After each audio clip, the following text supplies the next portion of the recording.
No particular reason, just because this is what I've chosen to do today. Would you mind identifying, please? PC Dean.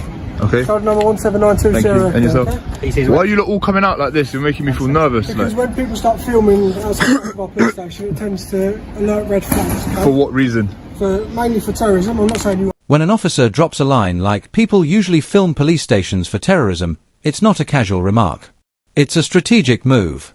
That statement plants suspicion in the air without directly accusing anyone. In legal terms, that's called implied association, tying an innocent action to something far more sinister. But here's the reality. In the UK, recording in public spaces, even outside a police station, is not a crime. There's no blanket law that bans it. The word terrorism is often pulled into these encounters as a pressure tool, a way to control the conversation, shake the confidence of the person filming, and potentially justify a stop and search under terrorism powers. At the end of the day, this isn't about law. It's about leverage, and the more people understand that, the less power those tactics hold. Okay? But mainly because the majority of people come around, they like to film our cars, know what our registrations are, know what our police officers look like. What? Okay. No procedures for getting in and out of the building safely and securely, so that in that way they can potentially perform a terrorist attack, okay, and have it all on recording. So that's why we come down and we like to check to make sure why they are. So you asked me to identify myself. Yeah, I'm not going to identify, no. No. Why is that? I'm not required to, I'm not committing any offence. You're not required to because you're not committing any offence? Yeah, absolutely. However, you are in a public place. Absolutely, okay? Exactly. So under Section 50 of the Police Reform Act, okay, you could be required to identify yourself with name and address, or you could be arrested, okay, if your behaviour is believed to be antisocial. The officer then shifts gears and brings up Section 50 of the Police Reform Act 2002. Now, this law does allow police to demand your name and address, but only under very specific conditions. They have to genuinely believe you're involved in antisocial behaviour, and antisocial behaviour isn't just standing around with a camera. Legally, it means actions likely to cause harassment, alarm, or distress to the public. Filming by itself doesn't meet that standard. It's entirely lawful unless your behaviour crosses into actually bothering or endangering others, so, when Section 50 gets dropped in situations like this, it often feels less like proper law enforcement and more like a bluff, an attempt to pressure someone into handing over personal details without solid grounds. And that's where the problem lies. Because when authority gets stretched beyond what the law allows, it doesn't just confuse the public, it edges into misuse of power. Is that the route we're going to go down? I'm not going to give you my name. I'm not going to give you my name. I wouldn't suggest using the Section 50 power. You would have to prove that I'm behaving antisocially, causing members of the public harassment, alarm, and... Okay, so how's my behaviour? If you're filming and the fact that you're standing outside, there's a member of the public to walk past and feel completely distressed by the fact that you... How would they feel distressed by that? Am I engaging anyone else? I'm just here filming you. You walk past... what are we doing? And are you going to nick me now, are you? What I'm going to ask you to move on, sir. I'm not going to move on. I'm in a public place. At the moment, you're not in a public place, sir. This is cast as a private place. Nah, it's not. Now, let's talk about public space. Public land usually covers roads, sidewalks, pavements, and footpaths, basically anywhere the public can walk freely without restriction. Ownership doesn't change that. Even if the land is technically owned by the police or the local council, if there are no fences, locked gates, or official signs keeping people out, the law still treats it as public space. That means the same legislation, whether it's the Public Order Act, Section 50, or any other law, applies here just like it would on any other public street. So if someone is standing on the pavement outside a police station with a camera, they are still on public ground. It doesn't matter who owns the bricks behind them. What matters is their right to be there. This is a pavement, mate. What are you talking about? I'll tell you what, sir, if you want to be in a private place or a public place, take a step on that pavement. No, I'm good here. I'm good here. So this is not a private place. How is this a private place? Look at where we are. Look. Just so the camera can pick it up, yeah? So if it... So there's your yellow lines. No. You're talking nonsense, mate. You're talking rubbish. There you are, mate. You're trying to flex jurisdiction. Let's just pack it in. Yes, you are. I will carry on filming. No, I'm not going to step there. So we've gone Section 50. So we've gone Section 50, and now we're talking about private land. What's next? So I'm correct in what I'm telling you. No, right? You're just flexing unnecessarily. Yes, you are. Flex unnecessarily. You're not an issue to me. 179. All right, I'm not an issue. No worries. You are not an issue to me. Good. I have no reason to flex to you. Good. You are not that much of an issue. Good. Then there should be no reason. There should be no concerns about me filming. Then if that's the case. Well, genuinely there is concerns. Well, you just said that I'm not an issue to you. You're not an issue for me to flex. That means I'm not bothered by you. You're not being high and mighty, okay? Okay. It's not about me, it's about you. This is about your ego, not about mine. It's not About your. Yeah, of course it your is. ego needs to be approved and swept and fucking stroked because you're standing. Did you just swear? Because I did just swear.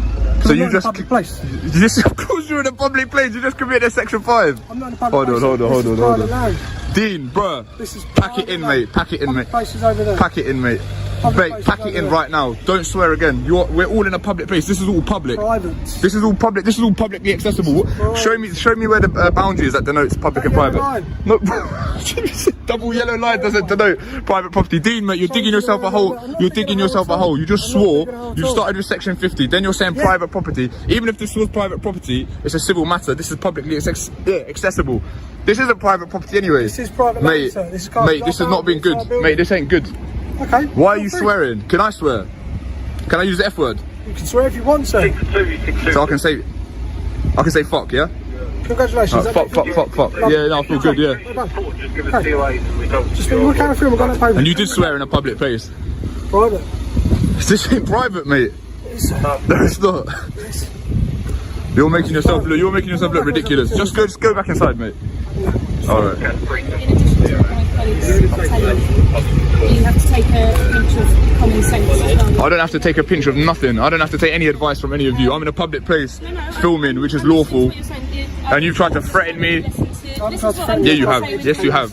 You haven't educated me. I'm educating you right now. Go on. Like, with you standing so close to the entrance. I'm not obstructing you, am I? No, but you need to listen. With you standing so close to an entrance, filming, that poses security questions for us, okay? There are people who wish to do the police harm. Okay, I'm not one of those. Okay, but we don't know that, do we? Well, you have to go based on what you do know. You haven't identified yourself, so I don't need to. treat you as an unknown risk, so we don't know. Why am I a risk? This is a... Then there's this phrase that sometimes gets tossed around, unknown risk. On the surface, it sounds official, but legally, it means nothing. Police can't act on vague uncertainty. The standard they're bound by is reasonable suspicion, actual, concrete reasons to believe wrongdoing or danger is present. When officers throw around unknown risk, what they're really doing is lowering that bar to pure guesswork. And that's where human rights protections start to get undermined. Because if every citizen is treated as a potential threat just because they're not immediately identified, policing stops being about protecting the public and starts being about harassing the public. That's not lawful, and it's definitely not safe. Common sense. Based on what? If an old Sir, granny you're was not letting filming me here, finish. would she be an unknown risk? You're not letting me finish, so that you can't understand my point. Okay. By you standing here, common sense would dictate that poses a security risk. Why? Is the building not secure? Like, you lot are armed, like you've got a taser. Like, what sort of security risk is it? You standing here constantly, filming cars coming in and out. Marked cars that are paid for by the taxpayer. I've got every right to film them. Right next to where gate opens in and out. Like I said, you're an unknown risk. You've got a bag. We don't know what you've got on you. You could run in. You could have something on you that we don't know. Yeah, well, so that's why. I mean, there's lots of members of the public that have stuff on them that you don't know. I know, but they're not. Are they all unknown risks as well? Yeah, well, I can be here. Everyone's an unknown risk. Everyone's an unknown risk. We don't live in a police state where everyone's an unknown risk and you're constantly doing surveillance. What sort of you lot have been brainwashed or something? I'm just a member of the public. Chill out. We're not all unknown risks. What are they teaching you in training? Unknown risk. Is this a police state? Do you have to spy on each other? All like, we all have to like snitch on each other? What's going on here? Like, what is going on here? So we have to manage risk. So we always have to manage risk, and that's why we have to do unknown risk and known risk. So anything that we don't know is unknown to us, so we have to treat it with an element of caution. Okay. Yeah? That's fair to say, isn't it? Okay, I mean... That's a common sense approach to this. And because we don't know you, you've not identified yourself with us, we don't know the risks that you pose. Would you identify yourself? Yeah, I'm PC Cook, Okay. 1654. Sure. Yeah? And I'm just talking to you like I would to anybody else. Alright. And that's the point I'm trying to impress to you today, sir, that's all. Okay, now what? Well, like my colleague said, because we don't know you, we don't know the risks, we are going to just ask you to move on to the public point. This is public here. I guarantee you 100% this is public here. But with your proximity... And even if it was private, this is publicly accessible. Look. Just for some context, right? He's saying this yellow line denotes where it's public, where it's private. So how could this possibly be private property? Even let's say hypothetically it was private property, yeah? Who owns this property? Does the Met Police own this property, or would they hypothetically lease the property? Owns this property. No, they don't. By Bexley Council. Okay, right. So who pays for the council? Property that can't How's the council funded? I'm pretty sure this is leased anyway. I'm pretty sure the Met don't own this. This was gifted to us. So You know that for a fact, do you? Well, you got flowers on your radio. Why not? That's asking why. If you went into a shop, if you went into a shop and they had a counter with no barriers either side, you would know that. Yeah, that shop's not paid for by the taxpayer. No, but behind that kiosk area, even though you can access it, is an inaccessible point. That's another common sense approach. So you can see that from there to here, and then this bit here, common sense would dictate that this is not a public part of the domain. Yeah. Okay, well this is all paid for by tax money, so. But you have to you understand why we're talking. You understand how like fiscal policy works. So the government tax, and then they spend on public services, and this is that. Does that make sense? Yes, that makes sense. Yeah, it's a fiscal policy. It's the economic policy, right? So it dictates how spending and taxation works. Okay, I'm not here for a lesson. I'm just trying to talk to you. Right. And I'm just trying to explain to you as a person, yeah, from a person to a person, why we are managing the risk of somebody standing by the entrance that's constantly used to a police station. Okay, have I satisfied that I'm not a risk? Well, no. Because All right. Well, how are you going to satisfy it then? Well, we're just remember, everything I'm doing right now is perfectly legal. So just remember that, and it's not antisocial. Well, why did you backpedal on that? I didn't backpedal. Yeah, you did. But why are you not nicking me under Section 50 then? Because I don't have reason to. It doesn't mean backpedaling. Okay. I'm trying to approach you with common sense. I don't like to unnecessarily criminalise people. Oh, thank you. Good, So, good. Me and my colleague tried to appeal to your common sense nature, but clearly. Good. I'm happy that you're not. I'm happy that you're not criminalising people. That's good.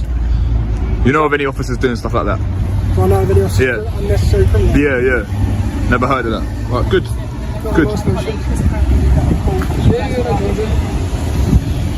Why? How can you? You know you swore in a public place as well. I didn't swear. Yeah, you did. I did not. And if that has offended you, then I do apologise, but I did not swear in a public place.